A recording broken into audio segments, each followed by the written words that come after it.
Matlaul Anwar ini banyak juga terpapar.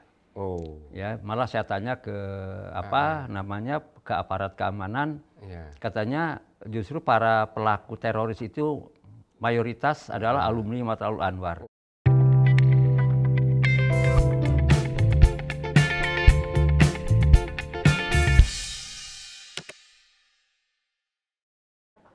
Assalamualaikum warahmatullahi wabarakatuh. Jumpa lagi dalam channel Ngobras. Pada malam ini kita akan berbincang-bincang dengan salah satu tokoh agama, yaitu Ketua Umum Matlaul Anwar, Kiai Haji Mbai Mulia Syarif, yang baru saja terpilih sebagai Ketua Umum Matlaul Anwar. Selamat datang Pak Kiai di program Ngobras. Ngobras ini artinya ngobrol bebas, santai sambil silaturahim. Alhamdulillah. Nah, itu Ngobras Pak. Jadi selamat datang Pak Kiai dan senang sekali bisa berjumpa dengan Pak Kiai di malam 10 terakhir Ramadan ini yang penuh berkah. Saya berharap kepada Pak Kiai senantiasa sehat-sehat walafiat dalam menjalankan tugas keumatan dan juga sukses dalam memimpin Matlaul Anwar ke depan. Pak Kiai, boleh nggak sedikit berbicara tentang bagaimana sih Matlaul Anwar itu, apa aja visi misinya dan lain-lain sebagainya? Alhamdulillah, terima kasih. Jadi Matlaul Anwar itu kalau dari sisi bahasa tempat terbitnya cahaya. Iya. Didirikan pada tahun 1916 oleh 3 orang pendiri, yaitu Kiai Haji Mas Abdurrahman, Kiai Haji Tubagus Soleh, dan Kiai Haji Muhammad Yasin. Kemudian alhamdulillah Matlaul Anwar ini bisa terus berkembang sampai dengan sekarang di seluruh wilayah Indonesia sudah punya pimpinan-pimpinan wilayah dan juga lembaga-lembaga pendidikan. Nah, tentu saja para pendiri dulu mendirikan ormas ini di dalam rangka melaksanakan pendidikan, dakwah dan sosial. Itu yang dibuat oleh para pendiri, bagaimana agar pendidikan, dakwah dan sosial ini bisa berjalan dilaksanakan oleh PB Matlaul Anwar. Matlaul Anwar ini punya madrasah, fakultas atau lembaga-lembaga pendidikan Pak Kiai? Alhamdulillah, dari pesantren tradisional, madrasah dari PAUD sampai dengan aliyah. Kemudian juga punya perguruan tinggi namanya Universitas Matlaul Anwar. Di mana itu Pak? Di Menes, di Banten, di daerah Banten Selatan. Jadi memang. Apakah ada di tempat-tempat lain Pak Kiai? Alhamdulillah, katanya saya belum nengok ya karena saya baru di Kalimantan Barat juga ada perguruan tinggi di sana. Perguruan tinggi milik Matlaul Anwar. Milik Matlaul Anwar. Siap. Saya belum nengok ke sana, insya Allah saya nengok ke Kalimantan Barat. Kalau pesantrennya ada kira-kira berapa pesantrennya Pak Kiai? Pesantrennya saya belum tahu persis karena saya belum data. Kemudian tapi yang jelas memang ribuan pesantren. Di Banten saja, di Banten itu basicnya, di Lampung dan kemudian di Jawa Barat.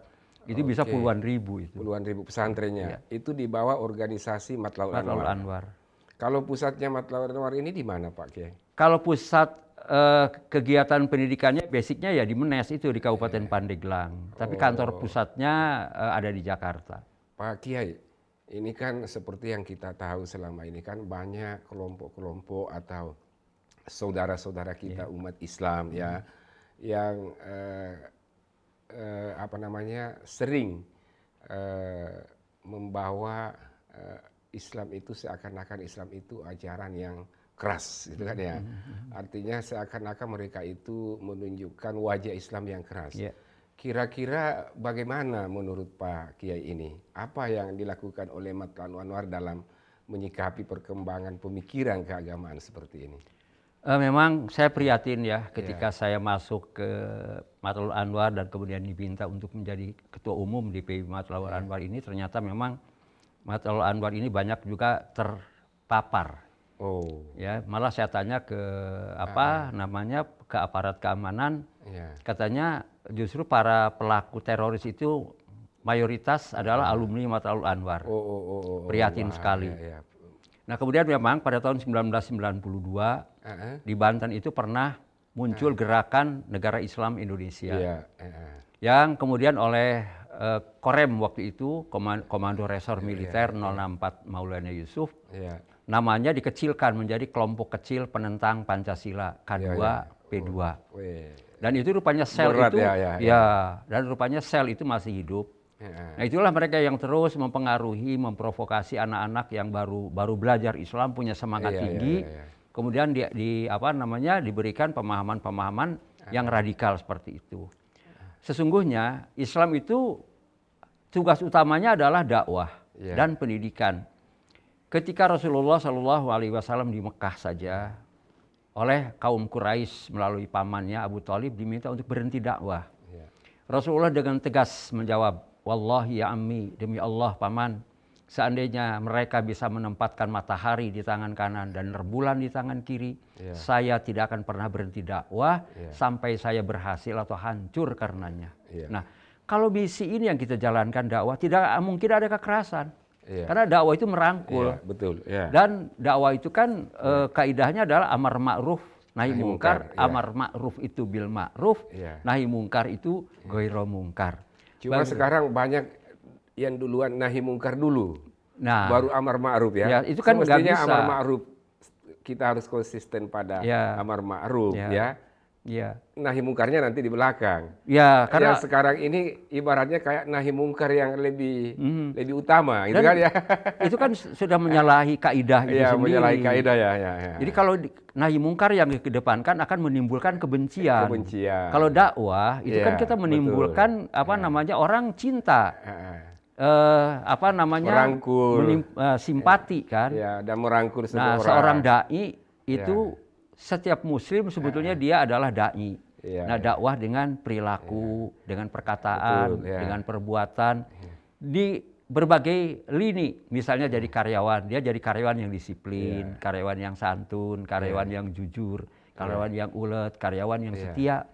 Itu. Tapi Pak Kiai sendiri dari basisnya dari Matlaul Anwar juga. Saya kalau sekolah saya sebenarnya lulusan di Al Khairiyah.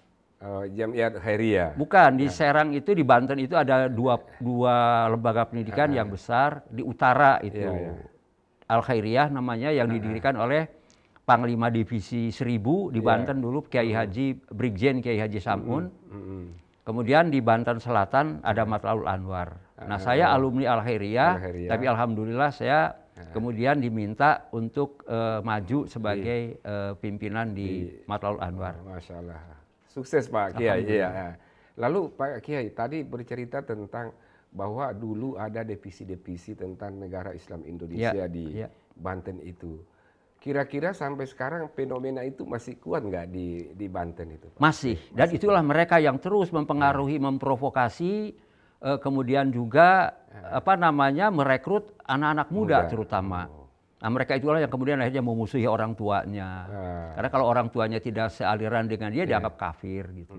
Lalu kira-kira ke depan Matlaul Anwar dalam menghadapi fenomena seperti ini gimana kira-kira Pak Kiai? Insya Allah saya akan kembalikan kepada 9 prinsip Matlaul Anwar, yaitu Islam yang wasatiyah, Islam yang pertengahan, Islam yang moderat, dan kemudian insya Allah peran dakwah dan pendidikan akan lebih dikedepankan dibandingkan misalnya kita melakukan hal-hal yang lain. Ya kemudian mudah-mudahan dengan memberikan pemahaman-pemahaman bahwa kita semua tugasnya dakwah, maka jangan sampai menimbulkan antipati siapapun. Siap. Pak Kiai, ini kan sekarang kan kita ini berada pada malam-malam 10 terakhir Ramadan. Insya Allah Lailatul Qadar. Pada malam-malam 10 terakhir Ramadan itu adalah malam yang penuh berkah.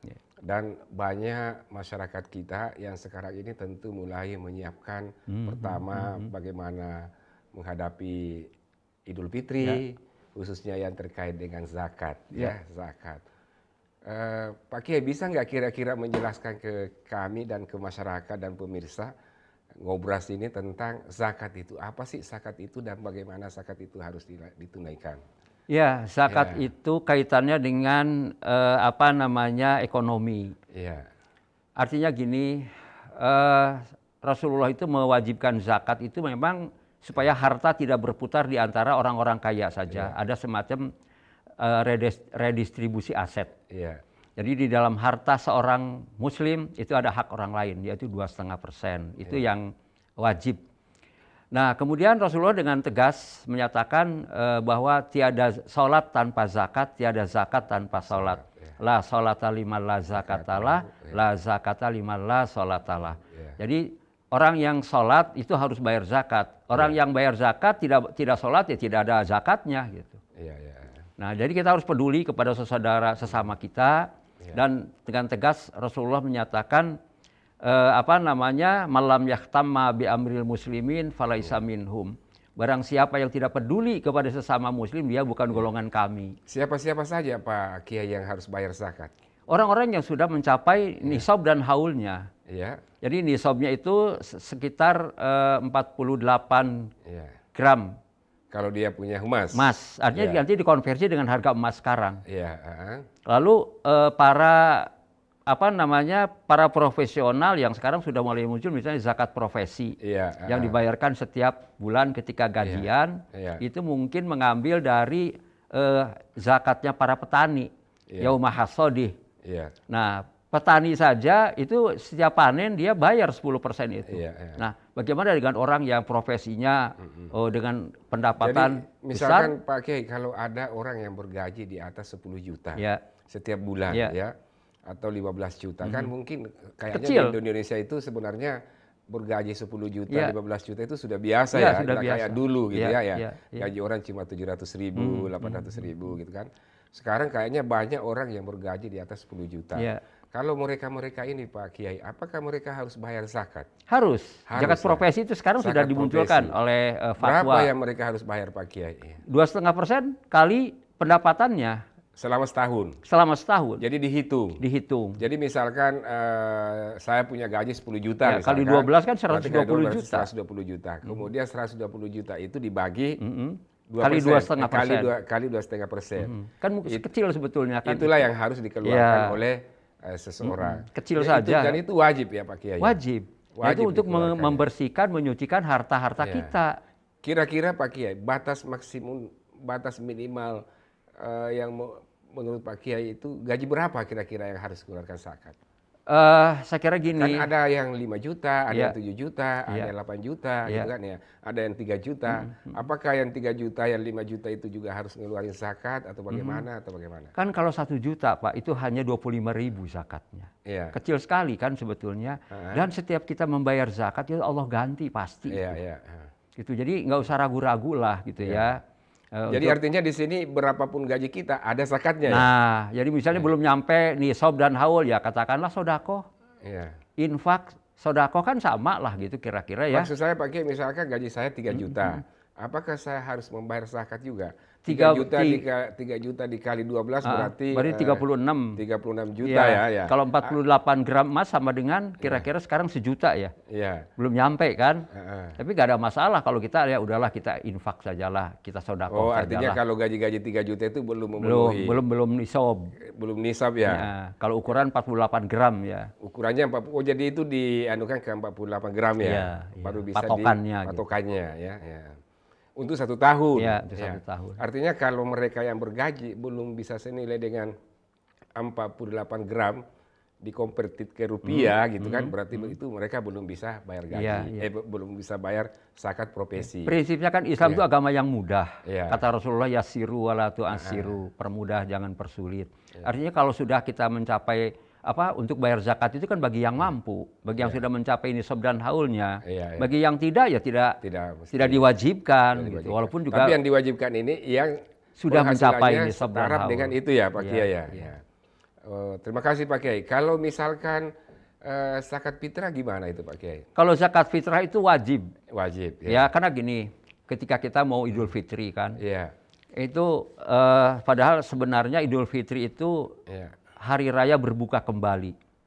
Kalau kita buka bersama kayak tadi tuh, iftar jama'i. Jadi fitri satu akar kata dengan iftar itu.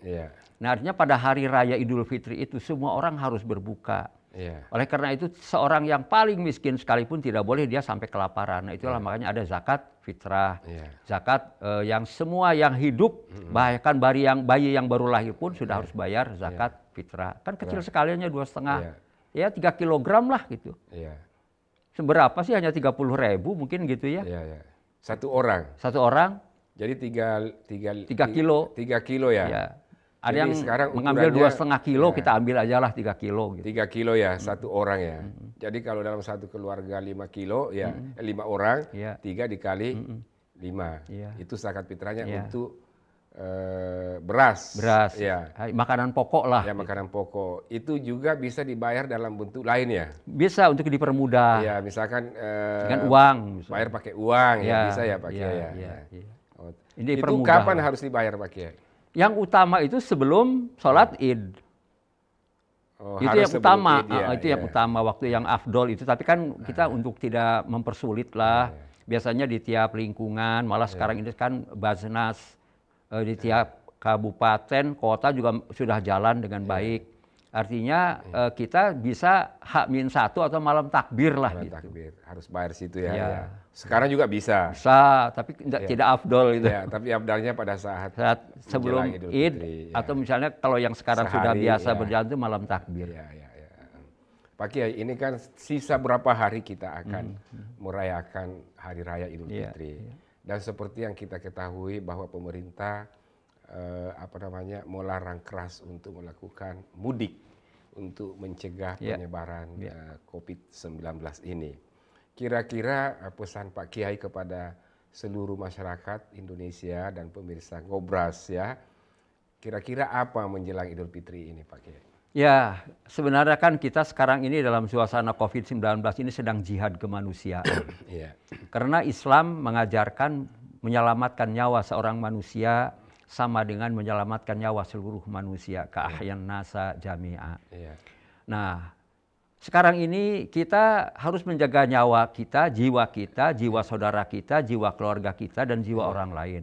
Dengan cara menghindari kerumunan. Iya. Dikhawatirkan kalau mudik berbondong-bondong, misalnya kan itu menimbulkan kerumunan-kerumunan. Iya. Kita tetap menjaga disiplin protokol kesehatan dengan tetap memakai masker, cuci tangan, jaga jarak, dan hindari kerumunan. Iya. Nah itu semua adalah ajaran Islam sebetulnya. Karena pada saat Rasulullah menyampaikan jika ada wabah di satu wilayah, yang dari wilayah itu tidak boleh keluar, yang dari luar tidak boleh masuk. Nah itu kan PSBB sekarang. Iya, PSBB. Ya, tidak mungkin Jadi banyak yang tidak tahu. PSBB itu adalah contoh yang sudah dilakukan oleh Rasulullah. Nah kemudian ketika zaman Amirul Mukminin Umar bin Khattab terjadi lagi di Syria, di Syam dulu. Terjadi wabah, ketika itu gubernurnya Abu Ubaidah Ibnu Al-Jarrah radhiyallahu an, beliau wafat kena wabah, diganti oleh sahabat Muaz bin Jabal, wafat juga oleh wabah, dan yang kemudian yang menggantikan itu adalah Amr bin As radhiyallahu an.